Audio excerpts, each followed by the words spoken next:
ನಮಸ್ಕಾರ ಸ್ನೇಹಿತರೆ, ಇದು ಮಲ್ಲೇಶ್ವರಂ 4ನೇ ಕ್ರಾಸ್. ಸ್ನೇಹಿತರೆ, ಈ ಮಲ್ಲೇಶ್ವರಂ 4ನೇ ಕ್ರಾಸ್ ಎಲ್ಲ ಪತ್ರಿಕೆಗಳನ್ನು ಒಟ್ಟಿಗೆ ಮಾಡಿ ಒಟ್ಟಿಗೆ ಸಿಗುವಂಥ ಜಾಗ. ಈ ಎಲ್ಲ ಪತ್ರಿಕೆಗಳನ್ನು ಪತ್ರಿಕೆ ಏಜೆಂಟ್ರುಗಳು ಇಲ್ಲೇ ಒಂದೇ ಜಾಗದಲ್ಲಿ ಮಲ್ಲೇಶ್ವರಂ 4ನೇ ಕ್ರಾಸ್ನಲ್ಲೇ ಸಿಗುವಂಥ ವ್ಯವಸ್ಥೆ ಆಗಿದೆ.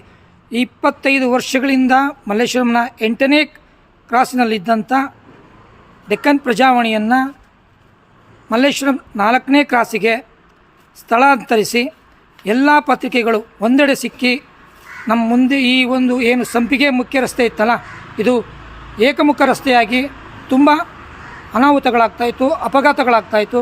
ಪತ್ರಿಕಾ ವಿತರಕರಿಗೆ ತುಂಬಾ ತೊಂದರೆ ಆಗ್ತಾಯಿತ್ತು. ನಮ್ಮ ಮಲ್ಲೇಶ್ವರ ಪತ್ರಿಕಾ ವಿತರಕರ ಎಲ್ಲರ ಸಹಿಯೊಂದಿಗೆ ಈ ಡೆಕ್ಕನ್ ಪ್ರಜಾವಾಣಿಯನ್ನು ಮಲ್ಲೇಶ್ವರ 4ನೇ ಕ್ರಾಸಿಗೆ ಬದಲಾಯಿಸುವಲ್ಲಿ ನಾವೆಲ್ಲರೂ ಒಗ್ಗಟ್ಟಿನಿಂದ ಸಹಕರಿಸಿದ್ದಾರೆ. ಅವರಿಗೆ ನಾನು ಅಭಿನಂದನೆಗಳು ಸಲ್ಲಿಸ್ತೀನಿ. ಹಾಗೆ ಡೆಕ್ಕನ್ ಮತ್ತು ಪ್ರಜಾವಾಣಿಯ ಮ್ಯಾನೇಜರ್ ಆದಂಥ ರವಿಕುಮಾರ್ ಅವರು ಇದಕ್ಕೆ ತುಂಬಾ ಸಹಕರಿಸಿದ್ದಾರೆ.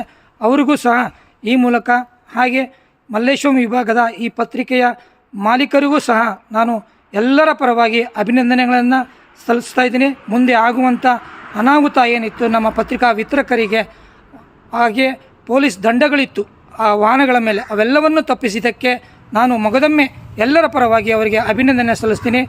ಜೈ ಕರ್ನಾಟಕ ಮಾತೆ. ಹಾಗೆ ಬನ್ನಿ, ಈ ಪತ್ರಿಕೆಗಳನ್ನು ತೆಗೆದುಕೊಳ್ಳುವಂಥ ಮಲ್ಲೇಶ್ವರ ವಿಭಾಗದ ಏಜೆಂಟ್ಗಳ ಅನಿಸಿಕೆಗಳನ್ನು ಕೇಳೋಣ. ಹಾಗೆ ಪತ್ರಿಕೆಗಳನ್ನು ಏನಿಸುತ್ತಿದ್ದಾರಲ್ಲ, ಹಳೆಯ ನಮ್ಮ ಏನು ವಿತರಕರಿದ್ದಾರಲ್ಲ, ಅವರ ಒಂದು ಪ್ರಶ್ನೆಗಳನ್ನು ಕೇಳೋಣ. ಬನ್ನಿ.